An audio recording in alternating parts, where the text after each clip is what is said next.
Agora, que tal uma escalada a um dos picos mais altos do Rio de Janeiro?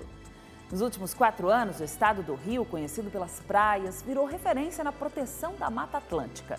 Tudo porque foi a região que mais criou parques estaduais, ampliou as áreas de conservação, contratou guarda-parques e apostou na implantação de reservas particulares.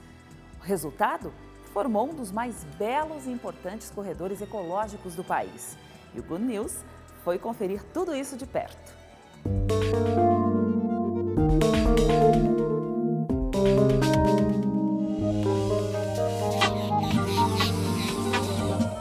Montanhas imponentes.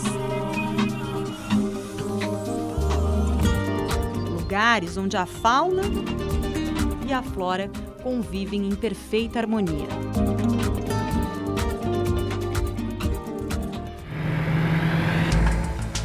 Nossa expedição chega ao Parque Estadual dos Três Picos, na região serrana do Rio de Janeiro, onde é possível encontrar ainda preservados trechos de Mata Atlântica, uma das mais belas e importantes florestas tropicais do mundo. Aqui a Mata Atlântica tem abrigo garantido. O professor de Educação Física e antigo morador da região encontrou aqui duas paixões: a natureza e o montanhismo. E você sempre fez montanhismo. Isso você acha que ajudou a você se integrar a um parque, por exemplo? Ajudou, porque a atividade de montanhismo, ela acontece basicamente ligada à natureza, óbvio, né? E eu morava numa região que hoje em dia é Parque Estadual dos Três Picos, numa região chamada Três Picos, que foi o que deu o nome ao parque. E desde que o parque foi criado em 2002, em 2005 eu passei a tomar conta do núcleo de montanhismo lá para desenvolver as caminhadas e a visitação. E estou até hoje. Só para se ter uma ideia da imensidão e importância deste parque, o Três Picos cobre parte dos municípios de Cachoeira de Macacu, Nova Friburgo, Teresópolis, Guapimirim e Silva Jardim.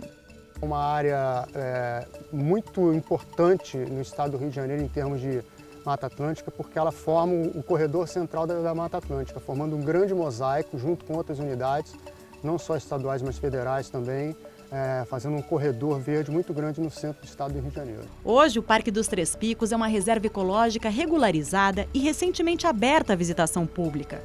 Sérgio virou o diretor do parque e tem como missão ampliar os limites da superfície verde de Três Picos. A gente entende hoje em dia que a unidade de conservação ela deve ser visitada e deve ter uma comunhão da comunidade dentro dessas unidades, porque além de ser uma forma de lazer interessante e barata, a gente consegue, através da educação ambiental, sensibilizar essas pessoas, principalmente as gerações que estão entrando agora, da importância da proteção da natureza. O Parque dos Três Picos, atualmente, ele tem 58.790 hectares. Com essa recategorização, com esse aumento da área, ele vai pular provavelmente para uns 63 mil hectares.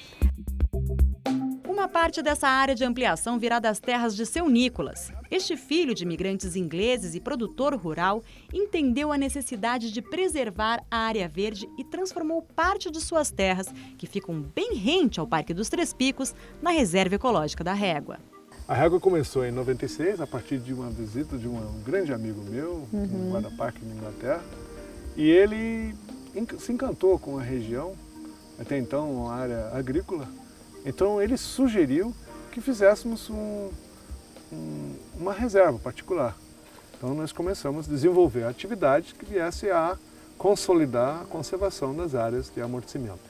Na realidade, as áreas remanescentes da Mata Atlântica, que merecem muito nossa atenção para a sua preservação, são as áreas que são abaixo das unidades de conservação, as áreas de amortecimento. Então, o mais importante é consolidar a área de amortecimento para justamente fazer uma maior proteção dessa área interna.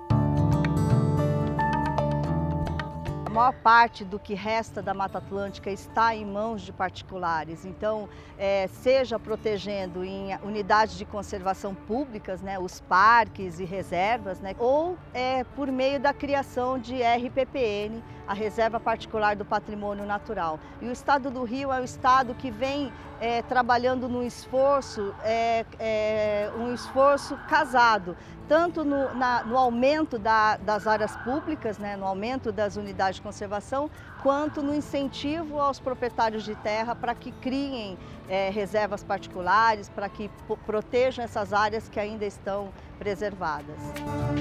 Então, Luana, essa região incrível por onde a gente está caminhando, podia ser um pasto, podia ser uma área de exploração comercial, mas é uma RPPN. Explica pra gente o que é uma RPPN.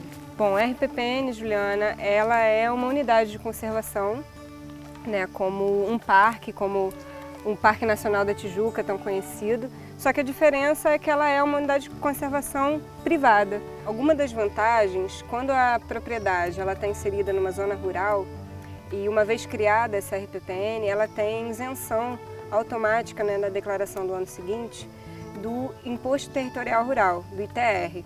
Outras vantagens é a possibilidade de acesso a recursos financeiros de projetos ambientais. Para a Luana, a recompensa é maior. Então a gente tem espécies como a asa branca, que é uma espécie que até então era rara, né, de ser vista no estado do Rio de Janeiro. Hoje a gente consegue ver com certa facilidade aqui nos banhados da Régua.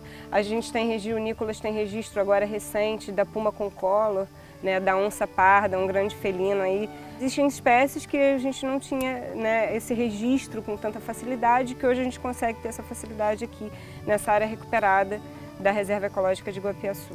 No final, todos nós somos beneficiados, né? Graças à proteção da Mata Atlântica, nós podemos ter um ambiente melhor e mais sadio, não só para nós, mas também para as futuras gerações.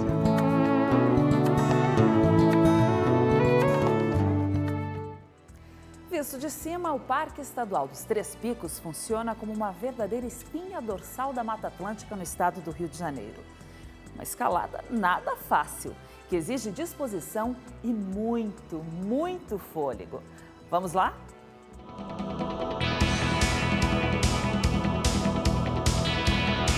No dia seguinte, o nosso ponto de partida é o Núcleo Friburgo do Parque Estadual dos Três Picos. Que é onde estão os Três Picos de Friburgo, ponto culminante da Serra do Mar, e que é uma montanha espetacular. Você vai ficar maravilhada quando ver.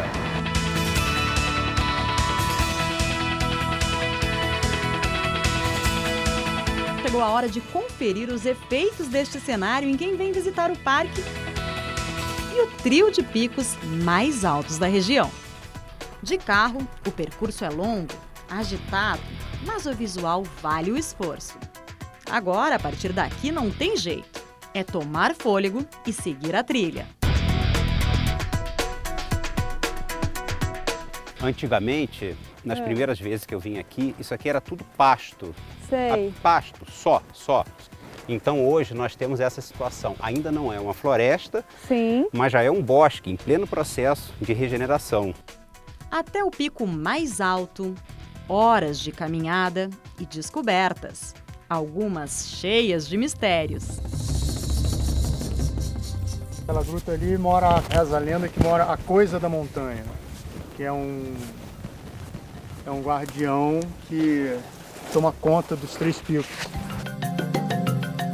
André, a partir daqui a mata começa a ficar bem mais fechada. Como que é feita essa manutenção das trilhas ou dessa trilha aqui para que as pessoas, os visitantes, como você falou, possam ter um acesso mais fácil? Uma vez por ano, o nosso pessoal faz a manutenção das trilhas, ou seja, bate um facão para que o leito da trilha fique bem marcado, bem aberto, para que as pessoas não se percam. E isso é feito normalmente a partir dessa época, que começa a ficar mais seco. André, quando que começou a sua relação com esse lugar aqui maravilhoso? Bem, eu comecei a escalar moleque ainda, com 14 anos de idade, em Petrópolis. E eu me apaixonei pelo esporte, fiquei verdadeiramente viciado nele. E em 1976, quando eu tinha 16 anos, foi a primeira vez que eu vim aqui. Ainda era um lugar muito menos ocupado na parte baixa do que é hoje. E eu fiquei encantado. Cresceu a vontade em mim, muitos outros amigos, de que esse lugar fosse protegido. O Parque dos Três Picos ele tem uma importância estratégica para o abastecimento de água de muitas cidades, de muitos municípios do seu entorno. os rios que formam o rio Macacu, que é um rio que tem uma importância muito grande para o abastecimento de cidades como Maricá, como São Gonçalo, nascem aqui. Além disso, a biodiversidade deste parque é extraordinária, porque ele vem de uma cota altitudinal muito próxima do nível do mar, em Cachoeiras de Macacu, até o ponto culminante da Serra do Mar, que é o Pico Maior de Friburgo, com 2.350 metros de altitude, mais ou menos. Então você tem, em cada nível altitudinal, diversas espécies que só ocorrem ali. Para você ter uma ideia, 65% das aves endêmicas da Mata Atlântica têm ocorrência aqui nesse parque.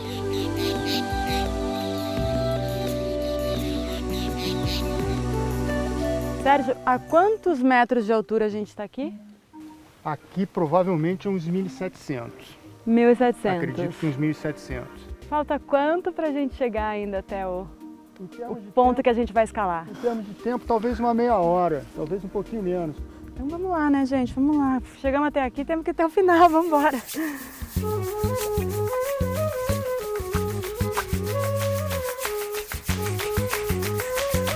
Dentre as diversas plantas nativas aqui da região, a gente tem essa, ó, que se chama crotalária. Por quê? Porque o barulho dela lembra um pouco o sino de uma cascavel, que o gênero científico é Crotalus. Então o nome da planta veio em função do barulho feito pela cobra cascavel, já que tem uma certa semelhança. Pessoal, quando ouvir, ou é essa plantinha em defesa ou é uma cascavel atrás de você. Em caso de dúvida, corra sempre. Corra sempre, é isso aí.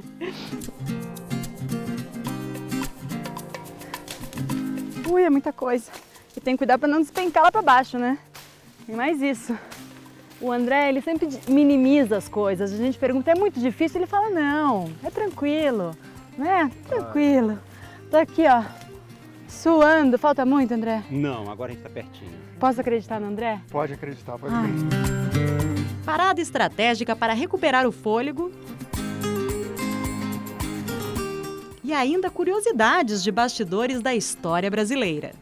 A história da conquista do Pico Maior tem um episódio, sim, de antena. Porque a primeira vez que subiu a montanha, o Pico Maior, foi um escalador da antiga, década de 30, década de 40, chamado Silvio Mendes. E as primeiras investidas para a conquista aconteceram na década de 40, já Segunda Guerra rolando, e a equipe era composta de um sujeito louro, um mulato e um japonês. Foram presos porque suspeitaram que eles fossem espiões e que iam instalar uma antena de repetição no cume do Pico Maior. Olha só. Aí depois ficou para os nazistas. Para os nazistas.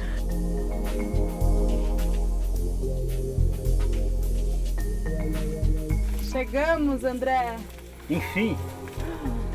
Gente do céu. Olha que espetáculo. 700 metros de parede. Bastante limpa. Valeu a pena, né? Não vale? Nossa, o André falou que para subir aqui não requer prática nem tão pouco habilidade. Qualquer um pode subir, não precisa condicionamento físico. Eu discordo. Nosso repórter cinematográfico já estava quase pedindo para sair, mas tudo bem. Agora vamos escalar, né? Vamos nos preparar aqui para escalar. Acorda.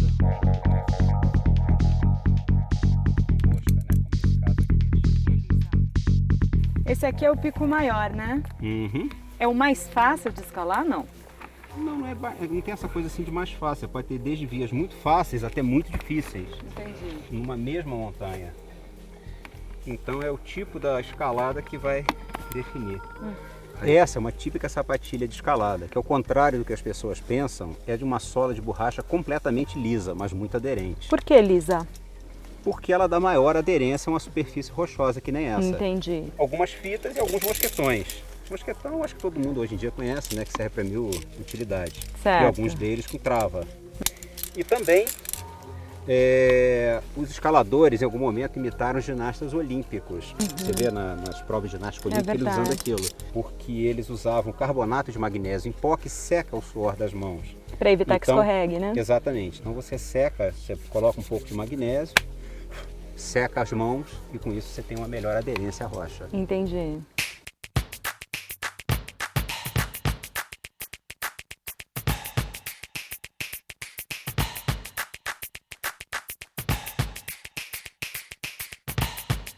Vou chegar até aqui em cima e não escalar, né? Tirar o doce da boca da criança, né?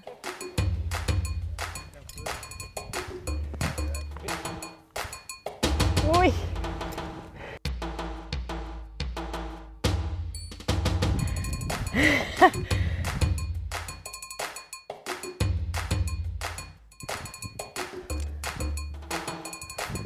Muito bem! O que você sente quando olha para tudo isso? É maravilhoso e dá um gosto especial para quem esteve aqui há muitos anos atrás e viu parte disso aqui completamente degradado, só uma pastagem, num processo de regeneração tão evidente como esse. Significa que a gente não tem só perdas, a gente tem ganhos também. E é isso que motiva a seguir cada vez mais para frente.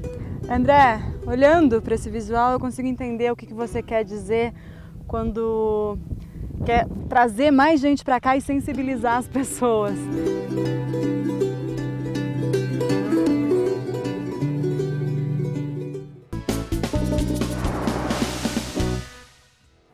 De volta com o Good News e nossa aventura pelo Parque Estadual dos Três Picos, no Rio de Janeiro.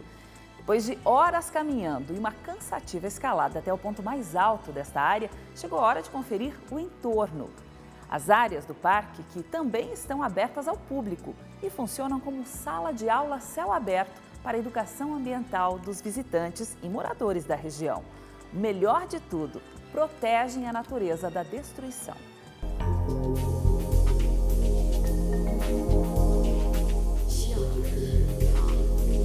Se lá de cima o visual é de tirar o fôlego, as atrações ao pé da montanha não deixam a desejar. Em Cachoeira de Macacu, ainda na região serrana do Rio, fica a maior parte do Parque dos Três Picos. A placa na entrada já diz tudo. Então, Tati, aqui começa a trilha interpretativa do Jequitibá. É bacana de ver que aqui tem várias informações, nada de fumar, nada de rádio, nada de bicicleta, fogo nem pensar, é isso, Tati? É isso. Várias informações para as pessoas já saberem que estão entrando num lugar super preservado. Sim, numa unidade de conservação. Onde impera a natureza. Vamos lá então, vamos embora. Além dos montanhistas, o parque também recebe grupo de visitantes ou moradores da região. Em meio ao verde, eles ganham uma verdadeira aula de meio ambiente. Mais uma ferramenta de preservação, como a que nossa equipe tem agora. E aí, nesse córrego, a gente consegue observar umas baratinhas d'água, conhecidas popularmente como mães d'água. Olha ali, é mesmo baratinha, né? Elas são pretas, meio azuladas, e elas são bioindicadores de qualidade de água. Ou seja, nos córregos que a gente consegue observar a presença dessa baratinha d'água, a gente consegue entender que essa água é uma água de boa qualidade. Ela é potável? Sim. Sabe aquele papo de que na natureza nada se perde, tudo se transforma? Não é bobagem não, quer ver? Aqui a gente tem três estados da folha, né, Tati? Explica aqui pra gente, para o pessoal entender. É verdade. Aqui a gente tem uma folha, caiu da árvore, a folha está seca e ela está sobre o solo, tá? Essa folha vai passar por um processo de decomposição, onde ela vai ter inicialmente as partes mais macias decompostas, vai ficar esse esqueleto mais rígido, que na sequência será decomposto também. E aí a gente tem a continuação desse ciclo, onde os nutrientes eles vão chegar até o solo, vão retornar ao solo e vão ser utilizados depois por outras espécies de plantas. Na verdade, essa forma da folha serve como adubo para a terra, né? Sim. Mais 15 minutos de caminhada e chegamos a uma das grandes atrações do parque. Nossa, olha o tamanho da árvore. Essa imensa árvore de Jequitibá, com mais de 40 metros de altura, o equivalente a um prédio de 20 andares, seu tronco tem 3 metros de diâmetro. Tati, qual a importância ambiental de um Jequitibá? Então, ela tem uma importância para todo o ecossistema. A gente tem grande diversidade de espécies que sobrevivem no próprio Jequitibá. Então a gente tem bromélias, a gente tem insetos, então assim tem uma série, outras plantas, então a gente tem uma série de micro-organismos que vivem no Jequitibá. E ele, inclusive, ele tem uma importância na educação ambiental também muito grande, porque a gente trabalha toda essa importância dele dentro da questão da preservação do meio ambiente. Então, assim, como ele teve que sobreviver a tantas dificuldades e, assim, a importância da unidade de conservação nessa preservação dessa espécie e desse ser vivo. Você acha que o Jequitibá é a grande atração, assim, do parque? É, a grande atração. Quando a gente pergunta assim, o que vocês mais gostaram de ver, assim, a maioria das crianças falam que foi o Jequitibá, que no caso é o nosso ser vivo mais antigo da Mata Atlântica. Mais antigo mesmo. Este gigante tem mais de 1000 anos de existência. Testemunhou as transformações das redondezas e a história de vida de muitos que hoje trabalham aqui. Tati, você nasceu aqui no Cachoeira de Macacu? Então, eu nasci no Rio de Janeiro, mas eu vim morar aqui com 2 anos de idade. E aí eu conheço o Jequitibá já desde criança. Como você se sente fazendo parte dessa área de preservação? Eu fico muito satisfeita e muito feliz, assim. É o lugar onde eu vivo, é o lugar onde eu quero continuar vivendo, onde eu quero que minha filha viva e eu fico muito feliz em estar podendo contribuir um pouco para a preservação ambiental. Uma lição que precisa ser abordada com cuidado. Afinal, vivem em torno do parque quase 500 mil pessoas. E fazer com que todos abracem a mesma ideia, a preservação do meio ambiente. A dificuldade que a gente tem em relação à população e os turistas que frequentam essa região é em relação à mudança de percepção que eles têm da fauna, da flora, do consumo consciente e de como lidar com essa coisa toda da natureza, né? Começa assim mesmo, né?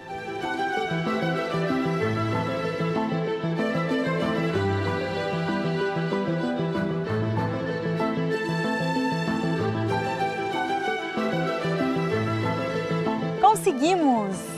Adorei! Abraçamos o Jequitibá em 8 pessoas, hein?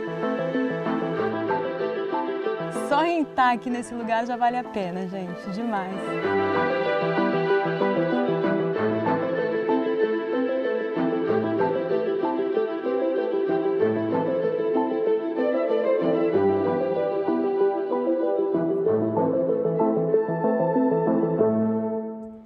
O programa de hoje chegou ao fim.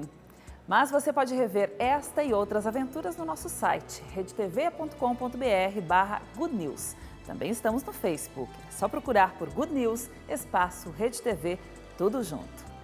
E eu te espero na semana que vem. Tchau!